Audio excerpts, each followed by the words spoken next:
कचरू साहू की सुबह 9 बजे के आसपास पेड़ पर लटकी हुई लाश होती है।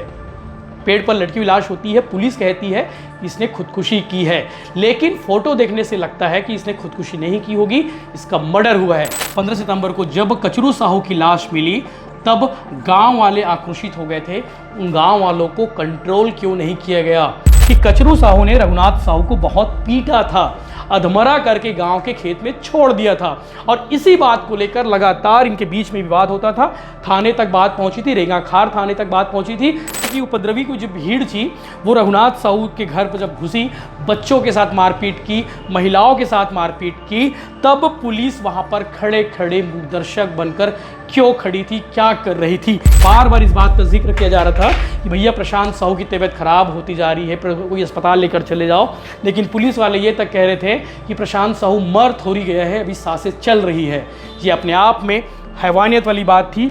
इस मामले में एसपी अभिषेक पल्लव का भी इन्वॉल्वमेंट था। एसपी अभिषेक पल्लव के खिलाफ में कार्रवाई क्यों नहीं हुई, ये भी बड़ा सवाल है।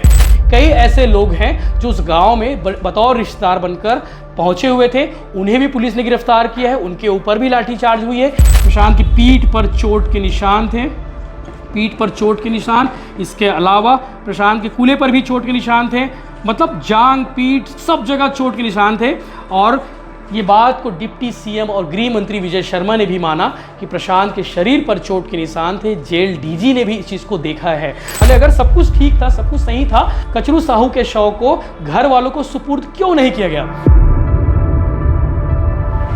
नमस्कार, जय जोहार, जय छत्तीसगढ़। मैं यशवंत साहू, आप देखना शुरू कर चुके हैं भिलाई टाइम्स। और इस भिलाई टाइम्स की इस वीडियो को आप आखिरी तक देखने की कोशिश जरूर करिएगा। हो सकता है तो आप वीडियो को स्पीड कर लीजिए, क्योंकि इस वीडियो में पूरी बात होगी कवर्धा के लोहारीडीह में क्या कुछ हुआ था। 15 सितंबर से लेकर 20 सितंबर को क्या कुछ हुआ और 15 सितंबर से पहले क्या कुछ उस गांव में हुआ था। कचरू साहू यानी कि शिव प्रसाद उर्फ कचरू साहू कौन था, ये भी हम बताने की कोशिश करेंगे। और कचरू साहू का विवाद रघुनाथ साहू के साथ क्यों था और क्या विवाद था, ये भी हम बताने की कोशिश करेंगे। प्रशांत साहू कौन था जिसकी मौत पुलिस कस्टडी में हुई है और पुलिस कस्टडी में उसकी मौत कैसे हुई, ये भी बताने की कोशिश करेंगे। क्योंकि कल भिलाई टाइम्स की टीम दिन भर कवर्धा के लोहारीडीह में रही। लोग सवाल करते रहे कि भैया घटनाक्रम समझ नहीं आ रहा है, कौन किसको मारा, क्यों मारा, इनका विवाद क्या था। तो सब कुछ बताने की कोशिश करेंगे। इस व्हाइट बोर्ड के सहारे आपको एक एक चीज बताएंगे कि इनका आपस का कनेक्शन क्या था, ये इतना बड़ा कांड क्यों हो गया, पुलिस क्या कर रही थी, प्रशासन क्या कर रहा था, सरकार का स्टैंड क्या है। कोशिश करेंगे आपको ये पूरी बातचीत, पूरी घटनाक्रम को सिलसिलेवार समझाएं। तो शुरुआत होती है कवर्धा कांड के लोहारीडीह की जो शुरुआत होती है 15 सितंबर से। 15 सितंबर को सुबह 9 बजे के आसपास लाश मिलती है शिव प्रसाद उर्फ कचरू साहू की। शिव प्रसाद उर्फ कचरू साहू, शिव प्रसाद का रियल नेम है और कचरू साहू उसे गांव में लोग कहते हैं। आपको बता दें कि शिव प्रसाद की जो लाश थी 15 सितंबर को मध्य प्रदेश के बालाघाट जिले के बीजाभाट गांव में, ये महज 10 किलोमीटर दूर है लोहारीडीह से, बीजाभाट गांव में लाश मिलती है कचरू साहू की सुबह 9 बजे के आसपास। पेड़ पर लटकी हुई लाश होती है, पेड़ पर लटकी हुई लाश होती है। पुलिस कहती है कि इसने खुदकुशी की है, लेकिन फोटो देखने से लगता है कि इसने खुदकुशी नहीं की होगी, इसका मर्डर हुआ है। और यही चीज गांव वालों को भी लगता है और कचरू साहू के घर वालों को लगता है कि कचरू साहू की हत्या हुई है। अब कचरू साहू की हत्या हुई है, फिर मौत हुई है, ये जांच का विषय है। लेकिन पुलिस ने आनन फानन में इसके शव को दफन करा दिया। तो आपको बताते हैं कि कचरू साहू कौन था। कचरू साहू के बारे में बताते हैं। कचरू साहू और रघुनाथ साहू, इन दोनों का आपस का विवाद क्या था, ये भी बताने की कोशिश करेंगे। रघुनाथ साहू 3 बार का सरपंच रहा है और मौजूदा उप सरपंच भी रहा है। और रघुनाथ साहू की धर्मपत्नी भगवतीन बाई जो है उस गांव की मौजूदा सरपंच है। हैरानी की बात है कि कांग्रेस के शासनकाल में रघुनाथ साहू उप सरपंच भी रहा, उप सरपंच और साथ में पत्नी सरपंच। ऐसा बहुत कम देखने को मिलता है कि एक ही गाँव में पति पत्नी सरपंच और उप सरपंच होते हैं। अमूमन ऐसा नहीं होता है, लेकिन ये भी अपने आप में बड़ी बात है। तो कचरू साहू और रघुनाथ साहू का जो कनेक्शन है, ये आपको बता दूं कि इन दोनों के बीच में 15 से 20 सालों का विवाद है। एक ही गांव में रहते हैं, एक ही गली के आसपास रहते हैं, घर ज़्यादा दूर नहीं है, लगभग 100-150 मीटर की दूरी पर कचरू साहू यानी कि कचरू साहू का घर है और वहीं रघुनाथ साहू का घर है। 15 सितंबर को कचरू साहू की सुबह 9 बजे के आसपास लाश मिलती है पेड़ पर लटकी हुई, बीजा भाट जो एमपी के इस इलाके में आता है। और उस दिन कचरू साहू के घर वालों को लगता है कि रघुनाथ साहू ने उसकी हत्या की है। अब रघुनाथ साहू ने हत्या क्यों की है, ये भी एक बड़ा सवाल है। अगर ऐसा है तो रघुनाथ साहू ने अगर हत्या की होगी तो घर वालों के हिसाब से कचरू साहू को रघुनाथ साहू ने धमकी दी थी, तेरी जान ले लूँगा, तुझे खत्म कर दूंगा, बोकरे की तरह तुझे काट दूंगा। ये बात मैं नहीं कह रहा हूँ, ये बात कचरू साहू की बड़ी बेटी कल भिलाई टाइम्स के इंटरव्यू में उसने बात कही है और ये पूरा गांव इस बात को कह रहा है कि रघुनाथ साहू ने कचरू साहू को धमकी दी थी। बात समझिएगा, रघुनाथ साहू ने कचरू साहू को धमकी दी थी। सुबह 9 बजे लाश मिलती है, लगातार हंगामा होता है और गाँव वाले वहाँ पहले पहुँचते हैं। उसके बाद शव को, कचरू साहू के शव को घर लाने नहीं दिया जाता है, लेकिन गांव वाले इकट्ठा होते हैं रघुनाथ साहू के घर के बाहर। घर के बाहर इकट्ठा हो गए रघुनाथ साहू के और दोपहर 2 बजे शुरू होता है असली एपिसोड। घर घेरने की पूरी तैयारी होती है, घर को गांव वाले घेर लेते हैं, 3 अलग अलग लेयर में उस पूरे घर को घेरते हैं, बाकायदा पैरा लेकर पहुंचते हैं। घर में अंदर घुसते हैं रघुनाथ साहू के घर में। रघुनाथ साहू के घर में जो लोग होते हैं वो आपको बता देता हूँ। रघुनाथ साहू की पत्नी होती है, घर के अंदर में 2 बहू होती हैं, इसके अलावा 5 बच्चे होते हैं, इसके अलावा एक बेटा होता है। सबके साथ कचरू साहू के परिवार वाले और उस गांव वाले मारपीट करते हैं। महिलाएं भी होती हैं, पुरुष भी होते हैं, पूरे गांव वाले इन लोगों के साथ मारपीट करते हैं। लेकिन रघुनाथ साहू घर के पठौआ में छिपा रहता है, छिपा अपनी जान बचाने के लिए छिपा रहता है कि भैया मेरी जान बच जाए। लेकिन जैसे तैसे पत्नी बाहर निकलती है, 2 बहू बाहर निकलती है, इनमें से एक गर्भवती महिला भी है, यानी कि गर्भवती बहू भी है। 5 बच्चे जैसे तैसे निकलते हैं, बेटा भी जैसे तैसे निकलता है वहाँ घर से। लेकिन रघुनाथ साहू उस घर में फंस जाता है और उसकी पिटाई भी होती है। बाकायदा घर को पैरा से आग लगा दिया जाता है, घर को आग के हवाले कर दिया जाता है, जिसमें रघुनाथ साहू की जान चली जाती है। यानी कि ये कह सकते हैं कि रघुनाथ साहू को जिंदा जला दिया जाता है। मन में सवाल होगा कि रघुनाथ साहू और कचरू साहू का विवाद किस बात को लेकर था। तो आपको ये भी बता दूं कि गांव में आबादी ज़मीन है, ज़मीन का विवाद था। आबादी ज़मीन को लेकर लगातार गांव वाले प्रेशर बना रहे थे कि रघुनाथ साहू ने कुछ ज़मीन को कब्जा कर रखा है गांव में। और ये तय हुआ था कि अगर कोई सरकारी प्रोजेक्ट आता है, कोई योजना के तहत कोई प्रोजेक्ट आता है, तो वो ज़मीन रघुनाथ साहू को छोड़ना होगा। लेकिन रघुनाथ साहू ने ज़मीन को नहीं छोड़ा और इसी बात को लेकर इनके बीच में विवाद होता है। इसके अलावा आपको ये भी बता दूँ कि कचरू साहू कांग्रेसी था और रघुनाथ साहू बीजेपी का नेता था। इसके अलावा कचरू साहू के बारे में एक और चीज़ बता दूं कि साहू समाज का परिक्षेत्रीय अध्यक्ष भी था। लोहारीडी परिक्षेत्रीय अध्यक्ष, यानी कि 5 लोहारीडी के अलावा 5-7 और गांवों के अध्यक्ष का जिम्मा कचरू साहू संभाल रहा था। साहू समाज का नेता था, एक तरह से कह सकते हैं। तो इन दोनों का आपस में गांव में विवाद होते रहता था, आपस में इनके बीच में लड़ाई भी होती रहती। आज से ठीक 6 महीने पहले कचरू साहू और रघुनाथ साहू के बीच में खूनी संघर्ष भी हुआ था। ये भी जानकारी सामने आ रही है, ये भी बताने वाले ये भी बताया कल गाँव में कि कचरू साहू ने रघुनाथ साहू को बहुत पीटा था, अधमरा करके गांव के खेत में छोड़ दिया था। और इसी बात को लेकर लगातार इनके बीच में विवाद होता था। थाने तक बात पहुंची थी, रेंगाखार थाने तक बात पहुंची थी। रेंगाखार थाने में दोनों पक्षों ने एक दूसरे के खिलाफ में रिपोर्ट भी दर्ज कराई थी, FIR दर्ज कराई थी। उसके बाद मामला जैसे तैसे शांत हुआ था। लेकिन आज से ठीक 15 दिन पहले एक और विवाद होता है। उस विवाद में साहू समाज इन्वॉल्व होता है और साहू समाज के हस्तक्षेप के बाद यह कहा जाता है कि आप लोग अब शांति से रहना, गांव में किसी प्रकार का विवाद नहीं करना। लेकिन ये दोनों मानने वाले नहीं होते हैं कि बीच में और विवाद होते रहती है। लेकिन अचानक 15 सितंबर को कचरू साहू की लाश मिलती है। बड़ा सवाल ये कि क्या कचरू साहू का वाकई में मर्डर हुआ है? घर वाले यही सवाल उठा रहे हैं कि कचरू साहू जो है सुसाइड नहीं कर सकता।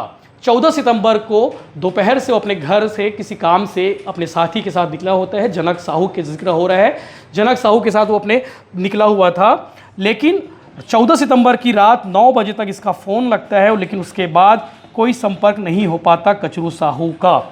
कचरू साहू का कोई संपर्क नहीं हो पाता और 15 सितंबर की सुबह इसकी लाश मिलती है। और इसी बात को लेकर लोग सवाल उठा रहे हैं कि कचरू साहू का घर में कोई टेंशन नहीं था, घर में कोई विवाद नहीं था, पत्नी के साथ कोई विवाद नहीं था, ऐसी कोई आर्थिक स्थिति खराब भी नहीं थी जिसको लेकर वो सुसाइड करे, कोई सुसाइडल नोट भी नहीं मिला कचरू साहू का। और इसी बात को लेकर लोग सवाल उठा रहे हैं, गांव वाले सवाल उठा रहे थे कि कचरू साहू की हत्या हुई है। बाकायदा शव को देखने के बाद ये लग रहा है, घर वालों ने कहा, गांव वालों ने भी कहा कि कचरू साहू का मर्डर हुआ है। वो इसलिए क्योंकि हाथ पैर में चोट के निशान थे। बाकायदा पुलिस उस शव को बरामद करती है, शव को बरामद करने के बाद पोस्टमार्टम कराती है, पोस्टमार्टम कराने के बाद शव को दफन कर देती है। सिर्फ कचरू साहू के बेटे को बुलाया जाता है जो 9 साल का है। 9 साल के बेटे की मौजूदगी में शव को दफन भी करा दिया जाता है, शव को घर भी नहीं भेजा जाता है। यह भी अपने आप में बड़ा सवाल है। अगर सब कुछ ठीक था, सब कुछ सही था, कचरू साहू के शव को घर वालों को सुपुर्द क्यों नहीं किया गया? और इसी बात को लेकर सवाल था, और सवाल उठते उठते रघुनाथ साहू के ऊपर उठा उंगली, और ये भी कहा गया कि अगर सुसाइड किया भी होगा तो सुसाइड करने के पीछे की जो वजह होगी वो रघुनाथ साहू है, अगर मर्डर हुआ होगा तो रघुनाथ साहू ने उसकी हत्या की होगी। ये बात होगी इस कचरू साहू और रघुनाथ साहू के बीच की। रघुनाथ साहू के मैंने मेरे बारे में बता दिया कि रघुनाथ साहू कौन था, 3 बार का सरपंच था और अभी मौजूदा उप सरपंच था। पत्नी जो है मौजूदा सरपंच है, एक ही घर में सरपंच और उप सरपंच, बीजेपी का नेता था। कचरू साहू के बारे में मैंने बता दिया कि कचरू साहू कांग्रेस का कार्यकर्ता था, साहू समाज का परिक्षेत्रीय अध्यक्ष था और 14 सितंबर को लापता हुआ था और 15 सितंबर की सुबह लाश मिली थी। उसके बाद बवाल हुआ और 15 सितंबर को ही रघुनाथ साहू को जिंदा जला दिया गया। ये बात हो गई कचरू साहू और रघुनाथ साहू के बीच की बातें, जो शायद सबको समझ आ गई होगी और मुझे भी समझ आ गई, क्योंकि कल जब मैं मौके पर गया तो लोगों ने जो कहानी बताई उसके मुताबिक है। अब आपको बताते हैं कि रघुनाथ साहू के घर को जब आग लगाया जा रहा था तब वहाँ पे बहुत सारे लोग मौजूद थे, पुलिस की टीम भी मौजूद थी, पुलिस को जाने से रोका जा रहा था। आईपीएस डॉक्टर अभिषेक पल्लव भी पहुँच गए थे और साथ साथ बता दूं कि डॉक्टर अभिषेक पल्लव के साथ में भी विवाद हुआ था और पुलिस कर्मियों के साथ में विवाद हुआ था। गाँव वाले इतने ज़्यादा उग्र हो चुके थे कि वो नहीं चाहते थे कि पुलिस का इन्वॉल्वमेंट हो। और आपको बता देता हूँ कि उस दिन रात 8 बजे के आसपास रघुनाथ साहू की लाश मिलती है। रघुनाथ साहू की लाश मिलती है, तब तक पुलिस भीड़ को कंट्रोल करने में लगी होती है। बड़ा सवाल तो ये भी है कि जब रघुनाथ साहू के घर को लोगों ने घेरा तब पुलिस क्या कर रही थी? क्या पुलिस इन लोगों को कंट्रोल नहीं कर पाई?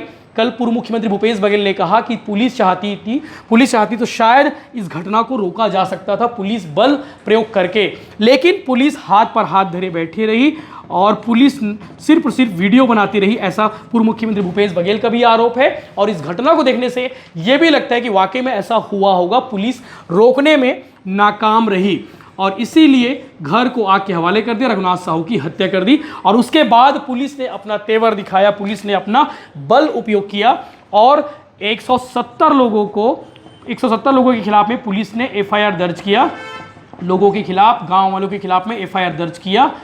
रघुनाथ साहू की हत्या के आरोप में एफआईआर दर्ज हुआ, रघुनाथ साहू की हत्या के आरोप में। इसके अलावा 80 से ज़्यादा लोगों को गिरफ्तार किया गया, 80 से ज़्यादा लोगों को हिरासत में लिया गया। पुलिस महिलाओं को दुर्ग जेल भेज दी, इसके अलावा पुरुषों को कवर्धा जेल में पुलिस रखी रही। और इन्हीं में से एक, इन 80 में से एक प्रशांत साहू भी था, जिसकी मौत पुलिस कस्टडी में 18 सितंबर को हो जाती है। प्रशांत के अलावा प्रशांत के घर से प्रशांत का भाई भी था, प्रशांत की माँ और तमाम लोग, आसपास के लोग मौजूद थे, जिन्हें गिरफ्तार करके पुलिस लेकर जाती है। और 18 सितंबर को पुलिस कस्टडी में प्रशांत साहू की मौत हो जाती है। सवाल ये है कि आखिर पुलिस कस्टडी में प्रशांत साहू की मौत कैसे होती है? घर वाले भी यही सवाल उठा रहे थे, क्योंकि घर वालों के सामने प्रशांत साहू ने दम तोड़ा है। प्रशांत साहू के भाई से कल हम बात कर रहे थे, प्रशांत साहू का भाई बार बार इस चीज़ को बोल रहा था कि पुलिस कस्टडी में जो लोग थे उन्हें कह रहे थे कि भैया प्रशांत साहू की तबीयत बिगड़ रही है, प्रशांत साहू को अस्पताल लेकर चले जाओ, लेकिन कोई पुलिस वाले उसे अस्पताल लेकर नहीं गए। बाद में अस्पताल लेकर गए जब तक स्थिति बहुत ज़्यादा बिगड़ चुकी थी और प्रशांत के शरीर में भी चोट के निशान थे, पूरे शरीर में चोट के निशान थे। कल हमने उनकी बॉडी को भी देखा, पूर्व मुख्यमंत्री भूपेश बघेल ने भी उस सेंसिटिव वीडियो को शेयर किया। जब अंतिम संस्कार किया जा रहा था तभी प्रशांत की बॉडी को देखा गया, प्रशांत साहू की बॉडी को दिखाया गया, शव को। और उसके बाद पीठ पर जो है, प्रशांत की पीठ पर चोट के निशान थे, पीठ पर चोट के निशान। इसके अलावा प्रशांत के कूल्हे पर भी चोट के निशान थे, मतलब जांग, पीठ, सब जगह चोट के निशान थे। और ये बात को डिप्टी सीएम और गृह मंत्री विजय शर्मा ने भी माना कि प्रशांत के शरीर पर चोट के निशान थे। जेल डीजी ने भी इस चीज़ को देखा है। तो इससे स्पष्ट होता है कि प्रशांत के साथ में बहुत मारपीट हुई है। सिर्फ प्रशांत के साथ में मारपीट नहीं हुई, प्रशांत की मां के साथ में भी मारपीट हुई है, प्रशांत के भाई के साथ में भी मारपीट हुई है। इसके अलावा गांव में और भी लोग थे जिनके साथ में मारपीट हुई है। तो ये प्रशांत साहू जो है उसकी मौत हो जाती है। और बार बार इस बात का जिक्र किया जा रहा था कि भैया प्रशांत साहू की तबीयत खराब होती जा रही है, कोई अस्पताल लेकर चले जाओ। लेकिन पुलिस वाले ये तक कह रहे थे कि प्रशांत साहू मर थोड़ी गया है, अभी सांसें चल रही है। ये अपने आप में हैवानियत वाली बात थी कि आखिर ऐसा मरने के लिए उसे क्यों छोड़ा गया, ये भी बड़ा सवाल है। तो प्रशांत साहू की मौत हो गई और अभी भी जेल में अभी भी कई ऐसे लोग हैं, अस्पताल में कई ऐसे लोग हैं जिनकी मौत कभी भी हो सकती है। ये बात की आशंका कल प्रशांत साहू के घर वालों ने भी लगाई है, इसके अलावा गांव वालों ने भी की है कि भैया प्रशांत साहू के अलावा कई ऐसे लोग हैं जिन्हें काफ़ी चोटें आई हैं। तो ये भी अपने आप में बड़ा सवाल है कि आखिर पुलिस ने ऐसी बर्बरता क्यों दिखाई होगी, पुलिस ने ऐसी कठोर कदम क्यों उठाए होंगे जिसकी वजह से एक शख्स की जान चली गई, एक युवक की जान चली गई। आपको बता दें कि प्रशांत साहू की एक बेटा भी है और जब बेटा की उम्र महज 5 माह थी उस समय जो है प्रशांत साहू की पत्नी भी खत्म हो चुकी थी, यानी कि उसका निधन हो चुका था। अब उस दुनिया में प्रशांत साहू का बेटा बस है, प्रशांत साहू की माँ है, प्रशांत साहू के पिता जो है पहले ही निधन हो चुका है। इसके अलावा प्रशांत साहू के 2 भाई हैं जिनके कंधों पर अब परिवार की जिम्मेदारी आ चुकी है। ये अपने आप में कन्फ्यूजन वाला मामला था कि आखिर प्रशांत साहू के साथ में ऐसा क्यों हुआ, प्रशांत साहू को क्यों मारा गया। अब इस घटना से जुड़े कुछ जरूरी बड़े सवाल जो अभी भी उठ रहे हैं और अभी भी इन सवालों के जवाब नहीं आए हैं, शायद इन सवालों के जवाब आ जाए तो स्थिति और भी स्पष्ट हो सकती है। सबसे पहला बड़ा सवाल ये है कि जब 15 सितंबर को बीजा टोला में, जो मध्य प्रदेश की सीमा से लगा हुआ गांव है, 15 सितंबर को जब कचरू साहू की लाश मिली तब गांव वाले आक्रोशित हो गए थे। उन गांव वालों को कंट्रोल क्यों नहीं किया गया? पुलिस ये भाप चुकी थी, रेंगाखार थाना पुलिस जो कवर्धा जिले की पुलिस है, रेंगाखार थाना बड़ा जिला है, बड़ा पुलिस थाना है रेंगाखार। आपको बता दूं कि रेंगाखार थाना की पुलिस जो है सिर्फ हाथ पर हाथ धरे बैठी हुई थी। गांव वाले आक्रोशित हो गए थे। तो रेंगाखार थाने की जो पुलिस है क्या कर रही थी, अपने आप में ये बड़ा सवाल है। पुलिस क्या कर रही थी ये भी बड़ा सवाल है। उस दिन उन्होंने भीड़ को कंट्रोल क्यों नहीं किया? इसके अलावा दूसरा बड़ा सवाल है कि उपद्रवी की जो भीड़ थी वो रघुनाथ साहू के घर पर जब घुसी, बच्चों के साथ मारपीट की, महिलाओं के साथ मारपीट की, तब पुलिस वहाँ पर खड़े खड़े मूकदर्शक बनकर क्यों खड़ी थी, क्या कर रही थी? ये भी अपने आप में बड़ा सवाल है कि रघुनाथ साहू के घर पर लोग आसानी से घुस जाते हैं, भीड़ इकट्ठा हो जाती है, पुलिस का बल कम क्यों था, पुलिस ने कुछ किया क्यों नहीं, ये भी बड़ा सवाल है। पुलिस मौके की ताक में रही लेकिन पुलिस कुछ क्यों नहीं कर पाई। तीसरा बड़ा सवाल है, इस मामले में एडिशनल एसपी विकास कुमार को सस्पेंड किया गया है, लेकिन लोग चाह रहे हैं, कांग्रेस भी चाह रही है कि इस मामले में एसपी अभिषेक पल्लव का भी इन्वॉल्वमेंट था। एसपी अभिषेक पल्लव के खिलाफ में कार्रवाई क्यों नहीं हुई, ये भी बड़ा सवाल है। अभिषेक पल्लव उस दिन भीड़ में उस घटनाक्रम में उस गांव में मौजूद थे। इसके अलावा कई सारे सोशल मीडिया पर ऐसे भी वीडियो सामने आए हैं जिसमें आईपीएस डॉक्टर अभिषेक पल्लव वहाँ पे खड़े हुए थे, वो खुद खड़े होकर, ऐसा कांग्रेस का भी कहना है, उस वीडियो में नज़र भी आ रहे हैं कि पुलिसकर्मियों से गांव वालों पर लाठी भी चलवा रहे हैं। तो ये भी बड़ा सवाल है कि कप्तान खुद वहाँ पे मौजूद थे तो उन्होंने इस भीड़ को कंट्रोल करने में नाकाम कैसे साबित हुए। आपको बता दूं कि घटना में कई ऐसे लोगों को भी गिरफ्तार किया गया है जो उस गांव के हैं ही नहीं। कई ऐसे लोग हैं जो उस गांव में बतौर रिश्तेदार बनकर पहुंचे हुए थे, उन्हें भी पुलिस ने गिरफ्तार किया है, उनके ऊपर भी लाठीचार्ज हुई है। कई लोग ऐसे सामने आए, कल जब हम मौके पर मौजूद थे तो वहाँ पे गांव वालों ने बताया कि बाहरी लोगों को भी गिरफ्तार किया गया है, दूसरे गाँव के लोगों को भी गिरफ्तार किया गया है। इसके अलावा इस घटना में असल आरोपी जो है उसे अभी तक गिरफ्तार नहीं किया गया। ऐसा क्यों? यानी कि मुख्य जो आरोपी है, जो फरार है, ऐसा कहना है गांव वालों का, मुख्य आरोपी कौन है इसकी पतासाजी की जानी चाहिए और अभी तक उसकी गिरफ्तारी क्यों नहीं हुई है, ये भी अपने आप में बड़ा सवाल है। चौथा बड़ा सवाल ये है कि लोहारीडीह की महिला सातोबाई साहू कैंसर से पीड़ित है, पुलिस ने उसे जबरन में क्यों जेल में डाल दिया, ये भी अपने आप में बड़ा सवाल है। इसके अलावा प्रशांत साहू की मौत हुई तो मौत के बाद जो है उसकी माँ को उसकी मां को जो है दुर्ग जेल से लाया गया और ये भी एक सवाल है, क्या उसकी मां को दोबारा जेल में डाल दिया जाएगा। वहीं कचरू साहू की पत्नी को भी पुलिस ने जेल में डाल दिया है। घर में सिर्फ 5 बच्चे बचे हुए हैं। कचरू साहू की मौत हो चुकी है और कचरू साहू की मां जेल में बंद है। सिर्फ वो बच्चे जो है, वो 5 बच्चे जो है जिनसे हमने कल मुलाकात की थी, उन बच्चों का भी यही कहना है कि हमारा रहने खाने का इंतज़ाम कैसे होगा ये समझ में नहीं आ रहा है। अभी इन बच्चों के साथ सिर्फ नानी है जो इनका देखभाल कर रही है। क्या इन बच्चों की मां यानी कि कचरू साहू जो इस दुनिया में नहीं है, उसकी पत्नी भी जेल में रहेगी? ये बड़ा सवाल ये है और तमाम तरीके के सवाल अब लगातार उठ रहे हैं कि आखिर पुलिस की बर्बरता और सिस्टम से जुड़े सवाल, क्योंकि गृह मंत्री और डिप्टी सीएम विजय शर्मा का निर्वाचन क्षेत्र है कवर्धा, और कवर्धा के विधानसभा क्षेत्र के इस लोहारीडीह गांव में इतना बड़ा कांड हो जाता है। पुलिस क्या कर रही थी, लॉ एंड ऑर्डर कैसे मेंटेन नहीं कर पाई, इसके अलावा जो है सरकार पर भी सवाल उठ रहे हैं। तो पूर्व मुख्यमंत्री भूपेश बघेल और कांग्रेस ने भी डिप्टी सीएम विजय शर्मा से इस्तीफा मांग लिया है। इसके अलावा जो डिमांड की गई है वो भी बता देता हूँ, इस्तीफा मांगा है। वहीं आईपीएस डॉक्टर अभिषेक पल्लव की बर्खास्तगी की मांग की गई है, क्योंकि पूरी कार्रवाई को लेकर जो है जिम्मेदारी आईपीएस अभिषेक पल्लव की ठहराई जा रही है। दूसरी जो डिमांड है, इस मामले में कचरू साहू के शव को दफन कर दिया गया है, तो कचरू साहू के शव को दोबारा निकाला जाए और दोबारा पोस्टमार्टम कराया जाए, दोबारा पोस्टमार्टम के लिए शव को निकाला जाए। ये उसकी बेटी की भी डिमांड है जो कांग्रेस ने कही है। इसके अलावा जो है इस पूरे मामले की जांच जो है मौजूदा चीफ जस्टिस से या फिर हाई कोर्ट के जस्टिस से कराई जाने की गई है, ताकि इस पूरे मामले के जो है तह तक खुलासा हो सके। हाई कोर्ट के जस्टिस से जांच की जाए, ये भी डिमांड की गई है। वहीं महिला आयोग के संज्ञान में इस मामले को लाया गया है, महिला आयोग से भी जांच कराने की मांग की गई है। 30 से ज़्यादा महिलाओं को पुलिस ने गिरफ्तार किया है। तो आपको बता दो कि गाँव में जो आबादी है, लोहारीडीह जो है गाँव में लगभग 600-650 के आसपास की आबादी है।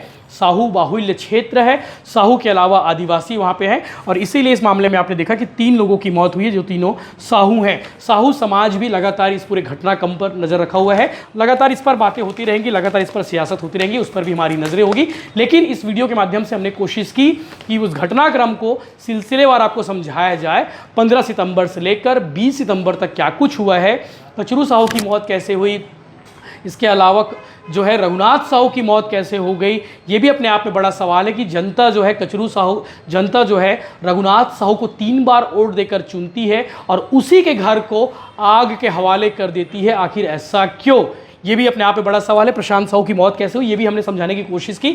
तो इस वीडियो के माध्यम से हमारी एक कोशिश थी कि कल जब हमने वीडियो बनाया तो लगातार लोगों के कमेंट आए और आज सुबह से लगातार इस पर फ़ोन आ रहे थे कि भैया पूरा मामला क्या है, आप इसे सिलसिलेवार समझाने की कोशिश करिए ताकि आसानी से इस पूरे घटनाक्रम पर लोगों को समझ आ जाए कि आखिर विवाद शुरू कहाँ से हुआ था और इतना बड़ा कांड, एक छोटा सा विवाद कांड का रूप कैसे ले लिया। जय हिंद, जय जोहार।